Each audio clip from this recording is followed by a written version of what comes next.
Why do some people seem to level up constantly while others stay stuck in the same loop for years? It's not discipline. It's not talent. It's something way simpler and way harder. Most people avoid it at all costs, but once you understand how it works, you'll start seeing it everywhere. The next few minutes, I'm going to show you why the tiniest uncomfortable choices are secretly the most powerful ones you'll ever make, and why avoiding them is quietly keeping you from the life you say you want. One comfort is a trap. There's a reason you feel stuck, because you've built your life around avoiding discomfort. And yet the man who avoids discomfort also avoids growth. You weren't born for a life of ease. You were born to expand. Every great life begins with an act of discomfort. You must force yourself to leave the cozy routines, the known habits, the soft lies that tell you it's okay to stay the same. Discomfort is your compass. It points toward transformation. You have goals. You have dreams, but they exist outside your current comfort zone. You will never touch them unless you step out. This means taking risks,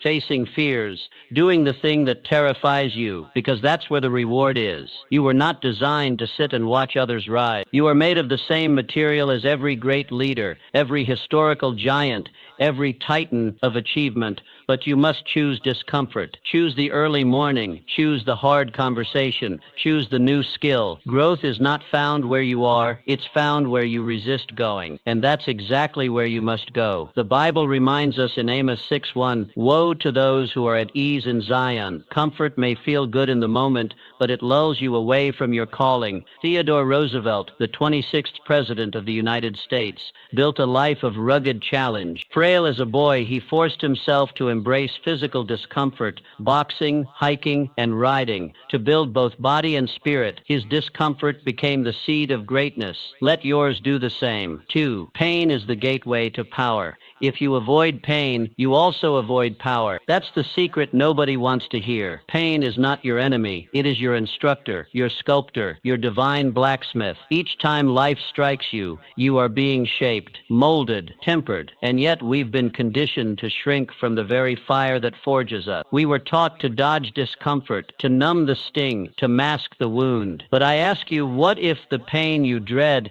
is the very tool that builds your destiny? Think of the body of a warrior. The strength of the muscle does not come from ease. It comes from tension, from tearing, from fatigue. When a muscle is placed under strain, it breaks slightly, but not to weaken. It breaks to rebuild stronger. That is not destruction. It is divine design. And life is no different. The failures that shake you, the rejection that bruises your ego, the loneliness that echoes in your soul, these are not obstacles. They are initiation. Pain is the proving ground, the battlefield where the weak retreat and the strong emerge. The world's greatest achievers did not run from discomfort, they ran toward it. They did not avoid resistance, they trained under it. Thomas Edison faced 1,000 failures before perfecting the light bulb. Helen Keller, born both blind and deaf, endured the suffocating silence and darkness to become a beacon of human potential. Abraham Lincoln suffered loss after loss, heartbreak after heartbreak, and still rose to lead a fractured nation, not in spite of pain, but through it. Romans 5:3-4 whispers this eternal truth to us: "We glory in tribulations also, knowing that tribulation worketh patience, and patience experience, and experience hope." Your pain is not a punishment, it is a process. It refines your character, it burns away what is weak and reveals what is unbreakable. It tests your patience, sharpens your endurance, and teaches you how to hope. You must stop praying for escape. Do not beg for lighter burdens. Build a stronger back. Life is not meant to be easy, it is meant to be earned. Stop wishing for comfort, wish for courage. Do not wait for the path to get smoother. Prepare your feet for the thorns. The moment you stop running from pain and turn to face it, everything changes. Because pain only chases cowards, but when you confront it, embrace it, endure it, you find it has no power over you. In fact, you take its power and make it your own. This is how warriors are made, not in comfort, not in silence, but in the fire. When you feel broken, know that you are being built. When you feel crushed, know that you are being crowned. Pain is the passage, not the prison. It is the corridor through which all strength must travel. So walk through it with fire in your eyes and steel in your spine. Carry your suffering like a sword, not a shackle. And And remember, every scar you bear is proof that you survived the strike, and every step through pain is a step toward power. Do not retreat. Do not flinch. You were never meant to live a life of avoidance. You were born for the climb, the conflict, the crown. Let pain teach you. Let it stretch you. Let it forge you. For in your deepest suffering lies your highest strength and the glory of your true self waiting to emerge. That is how warriors are made. That is how you will be made. 3. Goals demand sacrifice. You say you want to win, but what have you given up to earn it? What have you laid on the altar of ambition? Every goal carries a price tag. Every dream issues an invoice. And if you are not paying that price daily in time, in effort, in comfort, then the truth is you do not want it badly enough. People love to fantasize about success, but few are willing to fund that fantasy with sacrifice, because dreams are not handed, they are traded for. Traded for hours of discipline, traded for nights of solitude, traded for moments of leisure you'll never get. The man who achieves much has surrendered more. That is the unseen law of greatness. You cannot feast on distractions and expect to be fed by destiny. You cannot party like everyone, sleep like everyone, and still expect to rise like no one. Success does not emerge from convenience. It demands your full attention, your undivided commitment, your relentless endurance. You must choose, do you want to be entertained or do you want to be exceptional? Because you cannot have both. This path is not paved with applause. It is marked by absence, absent from parties, from comfort, from the crowd. You will rise in early mornings and labor in quiet rooms. You will be misunderstood, ridiculed, forgotten, and still you must stay the course, because you are not living for approval. You are living for results. You are building something sacred, something that only sacrifice can buy. Luke 14:28 asks, "For which of you intending to build a tower does not sit down first and count the cost?" Greatness is not an accident. It is an exchange. A life of meaning is built brick by brick, each brick paid for in energy, discipline, and delayed gratification. Sacrifice is not a loss. Booker T. Washington, born into the chains of slavery, he refused to be a prisoner of circumstance. He traded his comfort for education. He walked miles just to attend a schoolhouse. He scrubbed classrooms just for a seat in them. He was mocked, ignored, pushed aside, but he counted the cost and paid it in full. And with each sacrifice, he was building a tower of influence, of purpose, of legacy. He did not ask for ease. He asked for the opportunity to earn. That is the mindset of a winner. So I ask you now, what are you willing to give up? What comfort are you willing to burn? What convenience are you willing to bury? The answer to that question does not just shape your future, it defines it. No dream is too big, but every dream is too expensive for the undisciplined. If you're not trading for it, you're not trying for it. If you're not sacrificing for it, you're not serious about it. Begin today. Start trading. Start sacrificing. Start rising. Let others waste time. You must invest it. Let others chase pleasure. You must pursue purpose. Let others sleep. You must build. Let them laugh now if they must. Your results will speak later. You were not born to blend in. You were born to break through, and every breakthrough is paid for in advance by the one who dares to give up what others cling to. So let go. Give it up. Pay the price. That is how towers are built. That is how legacies are born. That is how you win. 4. Fear is an illusion. Fear is not real. It is a projection, a shadow cast by the unknown. It is not a presence, it is an illusion, a phantom of what might go wrong, not what is wrong. And yet this illusion holds more people hostage than failure ever will. Fear has aborted more dreams than poverty. It has destroyed more potential than rejection. It has crushed more destinies than criticism. Why? Because people believe the lie. They believe that fear is a wall, when in truth it is a doorway. Fear shows up right before your breakthrough. It is not a warning to turn back. It is a signal to press forward, because every victory, every promotion, every breakthrough you will ever experience will be preceded by a confrontation with fear. The fear of not being good enough, the fear of being laughed at, the fear of failing publicly. But these fears are not evidence of weakness. They are proof that you are on the threshold of something significant, something that matters, something worth fighting for. So what must you do when fear arrives? You show up louder, louder in your belief. louder in your movement, louder in your action. You move anyway. You do not negotiate with fear. You do not wait for it to vanish, because it won't. Fear is a loyal companion to those who dream big, so let it ride in the back seat, but never hand it the wheel. March with it beside you if you must, but do not ever bow to it. You are not given a spirit of fear. That is not your inheritance. 2 Timothy 1:7 declares with divine certainty, "For God hath not given us the spirit of fear, but of power and of love and of a sound mind." Fear is not your portion, power is. Courage is, clarity is.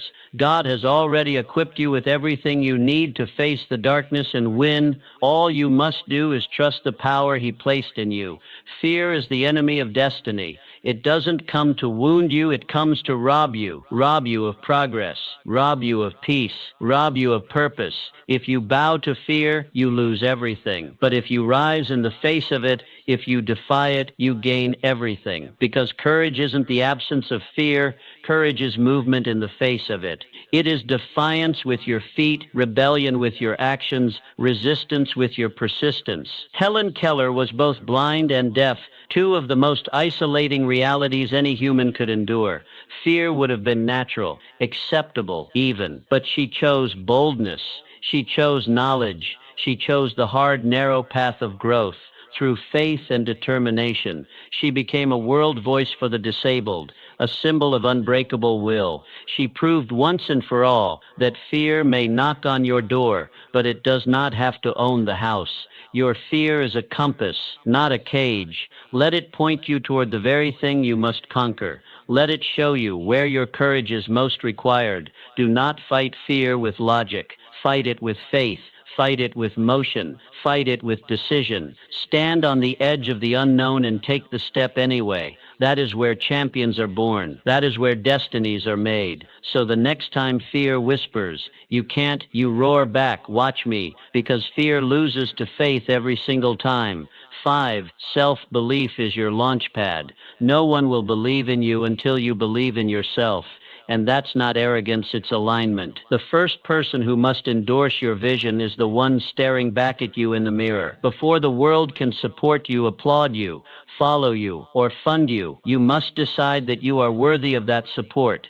You must align your thoughts, your speech, your actions with the future you claim to desire, because belief is the first builder of all success. Proverbs 12:1 speaks with striking clarity, "Whoever loves discipline loves knowledge, but he who hates reproof is stupid." The Bible doesn't soften the truth, it strikes with it. Discipline is not only wisdom, it is the gateway to wisdom. A lack of it leads not just to failure, but to stagnation. When you learn to love structure, to embrace correction, to find purpose in repetition, you walk into strength. True discipline is not a punishment for failure. It is the preventative medicine that keeps you strong enough to keep rising. George Washington Carver, born into slavery, raised in hardship, but never once did he let his past define his ceiling. He rose not because of miracles, but because of methods. He maintained rigorous personal routines, woke early, studied scripture, honored his work. Day after day,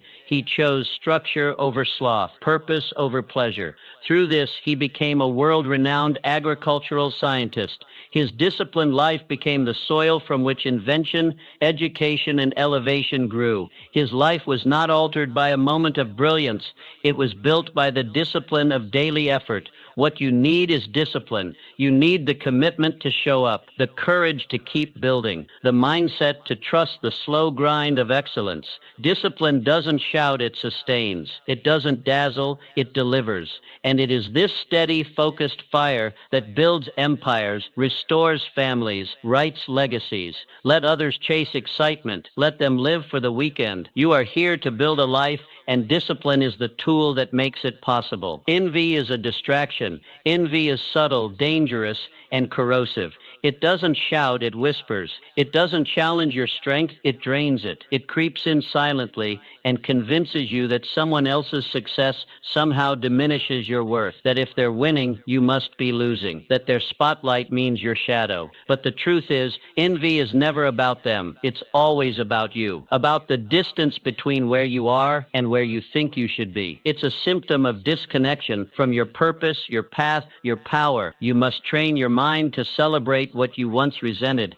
When you see someone rise, rejoice. When someone wins, learn. Let success sharpen your vision, not sour your spirit. Your breakthrough begins when you stop comparing and start preparing. When you no longer compete, but complete your assignment. Galatians 6:4 gives us divine clarity. Each one should test their own actions. Then they can take pride in themselves alone without comparing themselves to someone else. God never asked you to outshine anyone, only to fulfill the work He placed in your hands. Comparison kills contentment, but focus breeds fruitfulness. The moment you fix your eyes on your lane, your power returns.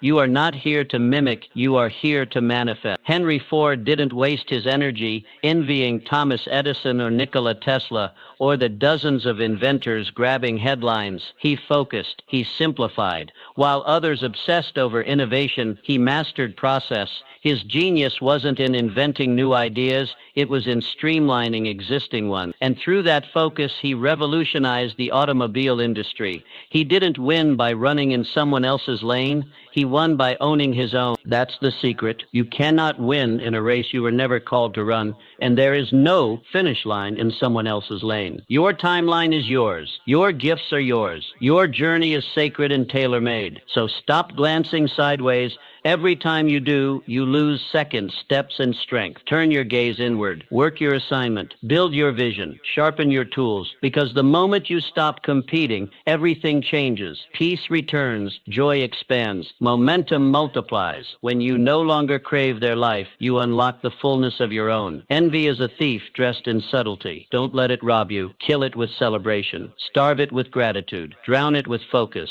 And remind yourself daily, their win is not your loss. It's just confirmation that victory is possible. And when it's your time, your victory will be just as real, just as earned, just as divinely appointed. Focus, finish, flourish. 8, proximity shapes your potential. You become like the people you spend the most time with. Their words echo in your thoughts. Their habits creep into your routines. Their standards shape your expectations. This is not opinion. It is law. Proximity is power. But like all power, it comes with a choice.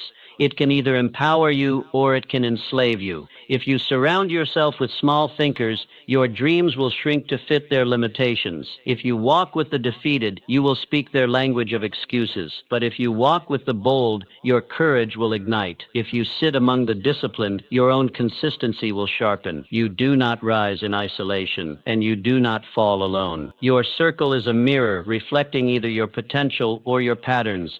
Your inner circle is not just a group of people, it's a direction. It is either a cage that traps you in comfort or a catalyst that propels you toward greatness. That's why you must audit it. Who are you around? What do they normalize? Do they challenge your complacency or coddle your mediocrity? Do they hold you to a higher standard or help you justify staying the same? Proverbs 13:20 lays it bare. Walk with the wise and become wise, for a companion of fools suffers harm. Wisdom is contagious, but so is foolishness. There is no neutral environment. Your surroundings are always working on you, either pulling you forward or dragging you backward. This is why your relationships are not just social, they're strategic. Your circle is shaping your future. Andrew Carnegie, one of the wealthiest men of the early 20th century, understood this truth. Though born poor, he built a financial empire that reshaped industry. But Mr. Carnegie didn't rise alone. He formed a mastermind group, a close-knit circle of thinkers,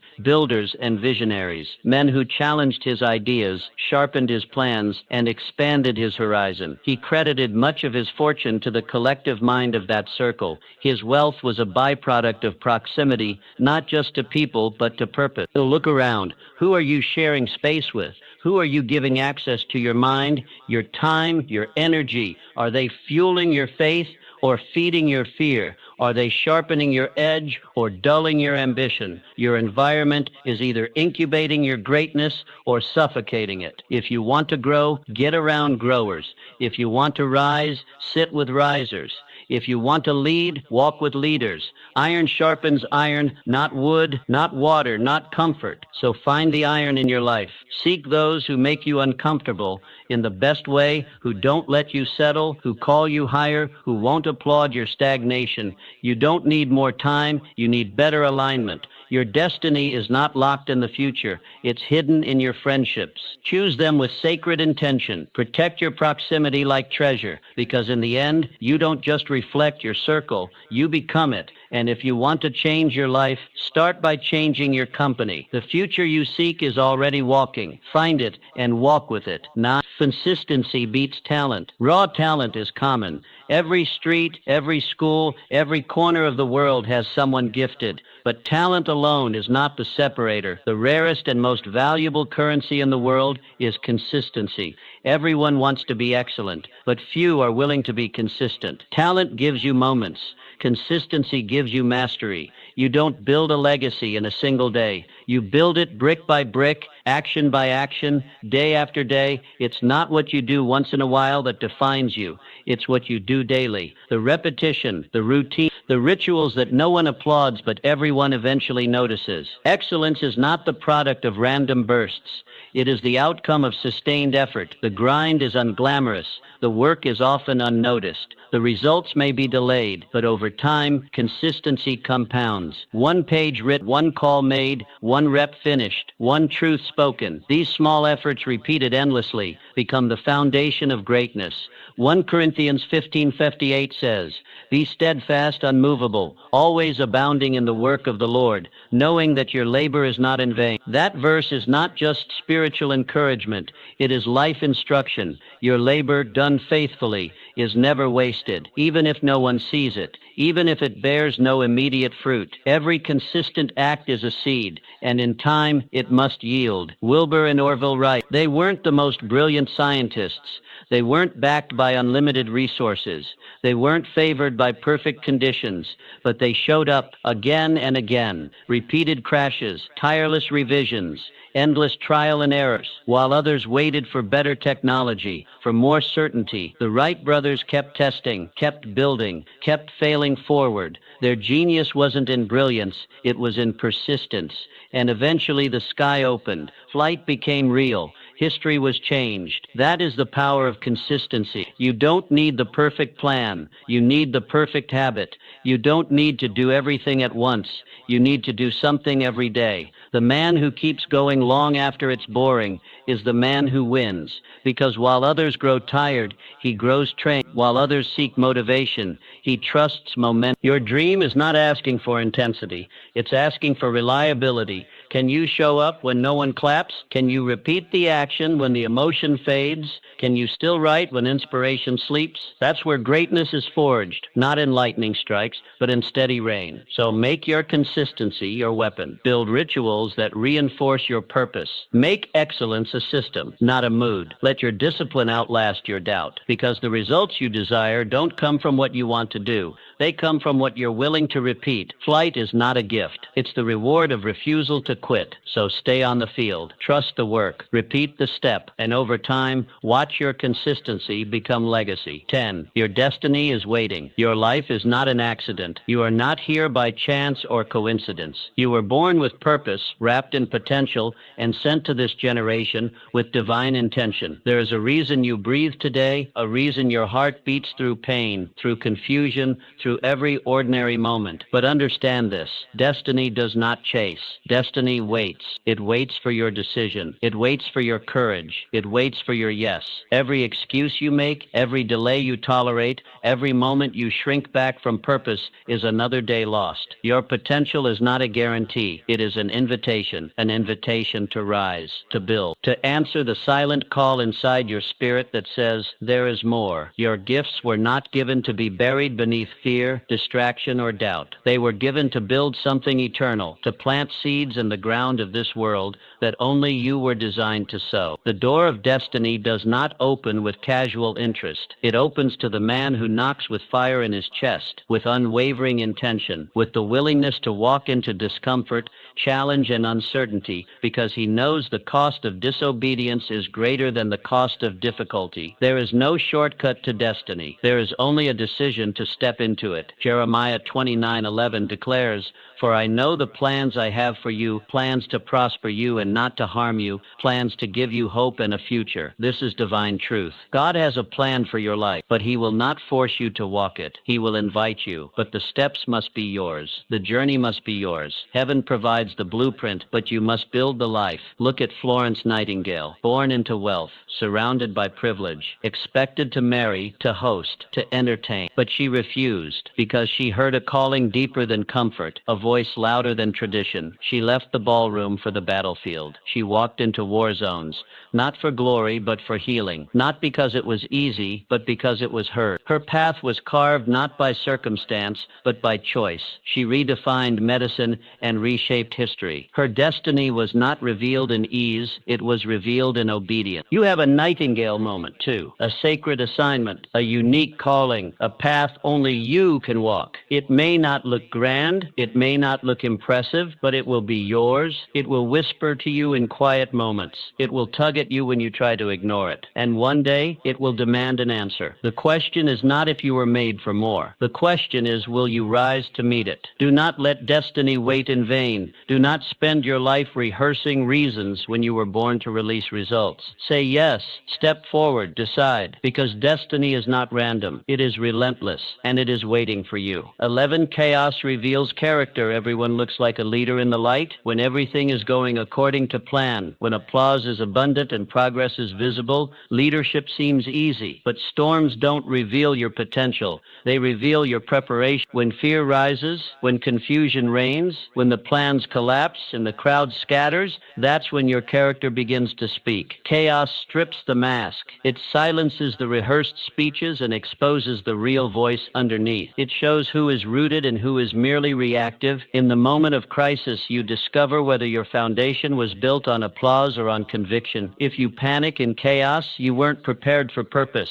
If you stand firm, you've built wisely on principles, on faith, on unshakable truth. Psalm 46:1 says, "God is our refuge and strength, a very present help in trouble." In other words, God doesn't run from storms. He shows up in them. He doesn't wait for your life to calm down to get involved. He is present in the disaster, and He offers not just comfort but strength, not just escape but endurance. This is the secret of true leadership. It doesn't depend on the absence of chaos, but on the presence of God. Look at Frederick Douglass. Born into slavery, raised in oppression, he lived through America's most turbulent times, from the shackles of bondage to the battlefield of civil war. And yet through the chaos he rose, not because the world made space for him, but because his spirit refused to shrink. He educated himself when it was forbidden. He spoke truth when it was dangerous. He led not because it was easy, but because he was anchored. His moral compass didn't sway with public opinion. His vision wasn't dimmed by resistance. He stood when the world shook. And now, so must you. In moments of chaos, anchor deep. Return to truth. Don't react, respond. Don't shout, stand. Speak peace. Act wisely. And let your presence become a refuge for others. Because storms don't last forever. But the way you lead through them will echo long after the skies clear. Leadership is not about avoiding the fire. It's about stepping into it with clarity in your eyes and conviction in your voice. It's about choosing courage when fear is easier. It's about staying rooted when everything around you is shifting. The storm is not the enemy, it is the foe. The place where resilience is molded, where wisdom is tested, and where true leaders are born. So do not run from the storm. Step into it. Let it refine your voice, your values, your vision. Trust that you are not alone in the chaos, you are strengthened in it. Lean into the God who is present. Let Him be your anchor, your courage, your guide. Because in the end, people will not remember how you led in the light. They will remember how you stood in the storm. 12, silence builds strategy. In a world addicted to noise, silence is your secret weapon. While others rush to speak, you learn to listen. While the crowd reacts, you reflect. While they post and boast, you build. Because silence is not emptiness, it is strategy. It is the stillness before the strike, the pause before the masterpiece, the quiet where clarity is born. Noise demands